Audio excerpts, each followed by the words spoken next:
सोने चांदी की शुद्धता और विश्वास का दूसरा नाम चीकी ज्वेलर्स कोयलसा आजमगढ़। इस लगन पर लाइए अपने सपनों के गहने और पाइए शानदार तोहफे हर खरीदारी पर। Double bedsheet, casserole, pressure cooker, 51 piece dinner set, mixer grinder, Hero cycle, 18 inch की कलर टीवी समेत और भी बहुत कुछ।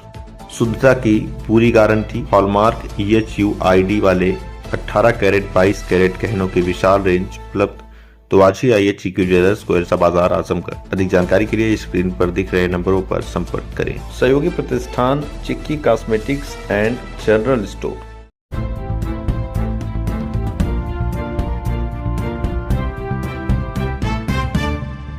नमस्कार, आप देख रहे हैं तेज न्यूज। मैं हूं आपके साथ विनोद राजभर। आइए शुरू करते हैं खबरों का सिलसिला।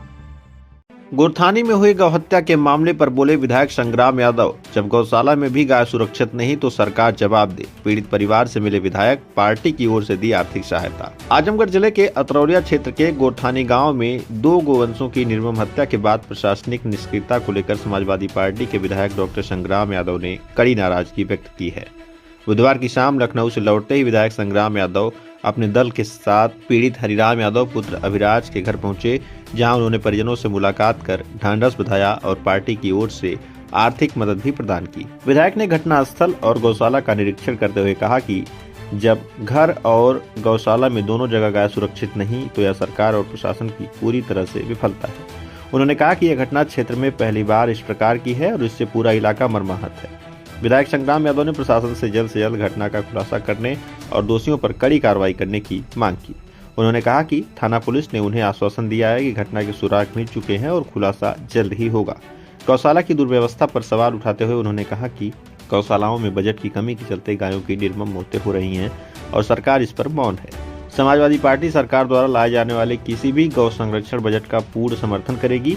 उन्होंने कहा कि गौ माता हमारे देश की पहचान है और उनके साथ इस तरह की क्रूरता किसी भी सूरत में बर्दाश्त नहीं की जा सकती है। इस अवसर पर ब्लॉक प्रमुख चंद्रशेखर यादव, राणा सिंह, चंद्रजीत यादव, कन्हैया गौड़, कमला यादव, पिंटू यादव, संतराम यादव, सकलू, नरेंद्र यादव सहित तमाम लोग मौजूद रहे।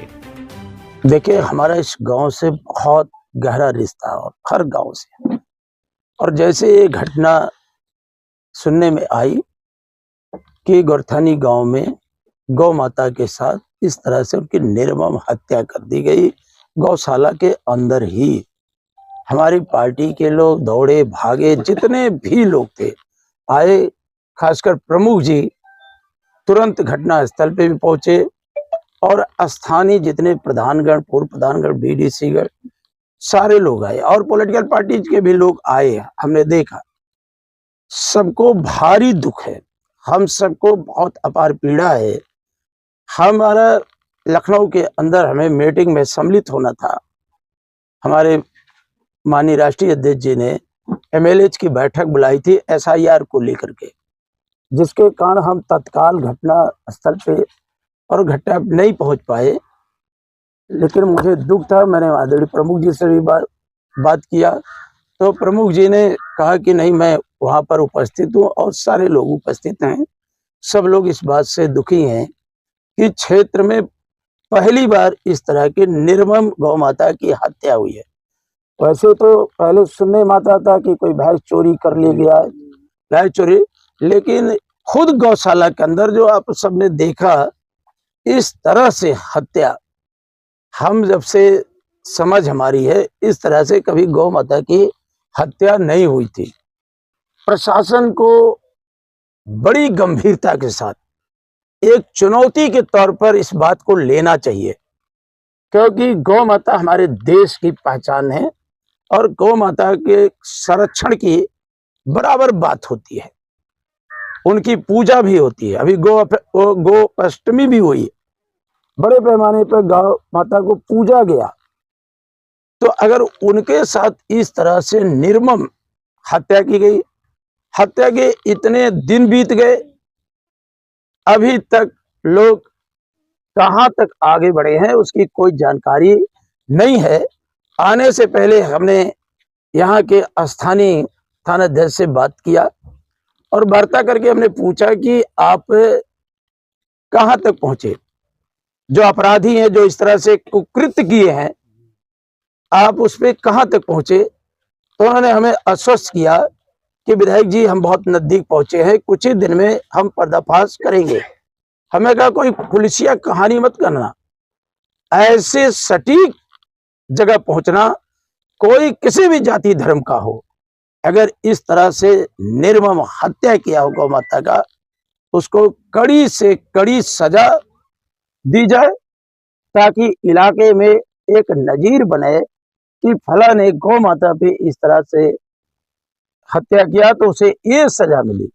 एक तो हमने उनसे भी कहा, उससे पहले भी हमने बात किया था उच्च अधिकारियों से, और आने से पहले हमने एसडीएम महोदय को भी फोन किया कि आप को घटना का संज्ञान तो कहा है। फिर मैंने कहा कि गौ माता के साथ ऐसा हुआ, किसान गौ पालन भी करते हैं और किसान, तो आपने सरकार से अनुरोध पत्र भेजा या सरकार या जिलाधिकारी महोदय को संज्ञान में लेकर के क्या मदद के लिए आगे आए? तो अभी तक वो मदद के लिए आगे नहीं आ पाए। लेकिन जो परिवार है उनको मदद की, हम सब भी जब मदद के लिए खड़े हैं तो उन्होंने कहा हमें मदद उतनी जरूरत नहीं है जितनी इस घटना में शामिल लोग जिन्होंने इसको इतना अंजाम दिया है, इस तरह से कुकृत किया है। हमारी पहली प्राथमिकता है कि उनकी पकड़ हो और उन्हें सजा मिले। लेकिन हमारी पार्टी के लोगों ने, प्रमुख जी और सब लोगों ने मिलकर के कहा नहीं, हमें सहयोग में भी खड़ा होना है, हमारा दायित्व। तो हम लोग उसमें सहयोग में भी यथासंभव जो हमारी मदद हो पाई है पार्टी द्वारा वो मदद हुई है, और जैसा परिवार महसूस करेगा आगे उस मदद में भी हम लोग शामिल हैं। हम चाहते हैं कि घटना का पर्दाफाश हो और यथाशीघ्र हो, क्योंकि गौ माता के रास्ते कहीं कुछ और कोई तो नहीं सोच रहा है। इसकी पुलिस को और जिलाधिकारी महोदय को, पुलिस कप्तान को तत्काल संज्ञान लेना चाहिए था, अभी तक नहीं ले पाए। जहां माननीय मुख्यमंत्री जी बैठते हैं वहां हम कहते हैं कि आखिर आप इन गौशालाओं को बजट नहीं दे रहे हो, चाहे वो मकराहा के अंदर गौशाला बनाए हो, चाहे पिडरा के अंदर गौशाला बनाए हो, आप इसको पंचायतों के बजट से जोड़ करके रख दिए हो। एक टीन शेड बना दिए हो, पानी, रख रखाव, सफाई, उनके इलाज की व्यवस्था तक तो नहीं है। आप लोगों को भी जाके देखना चाहिए। और इस बात को मैंने विधानसभा के सत्र में मुख्यमंत्री जी की उपस्थिति में इस बात का जिक्र किया था कि आपकी गौशालाएं बदशाला के तौर पे तब्दील हो गई हैं, आप गौ माता का संरक्षण नहीं कर पा रहे हो। और हमने अनुरोध किया था कि आप बजट बढ़ाइए। समाजवादी पार्टी जो भी आप बजट लेकर आएंगे उस बजट का पूरा समर्थन करेगी। लेकिन ये सरकार तो लूटपाट में लग गई है। इतने गंभीर सवाल पर जब सरकार बेचैन नहीं है, सरकार को चिंता नहीं है, क्योंकि किसान और किसान के पशु का बहुत रिश्ता है, जो उदासी है चेहरे पे, जो गांव के आसपास इस घटना से लोग स्तब्ध हैं, इसके बाद भी उन्हें कोई फर्क नहीं पड़ता। तो सरकार संवेदनहीनता की हदें पार कर गई है। सरकार केवल एक ही एजेंडा पे रात दिन काम करती है कि कैसे हमें वोट की चोरी करना है, कैसे हमें किसको तोड़ करके, किसको फंसा करके इन किन प्रकार सरकार बनाना है। इस दिशा में लगातार उनकी एजेंसियां वो काम करते हैं। उनको किसान और नौजवान से कोई मतलब नहीं है।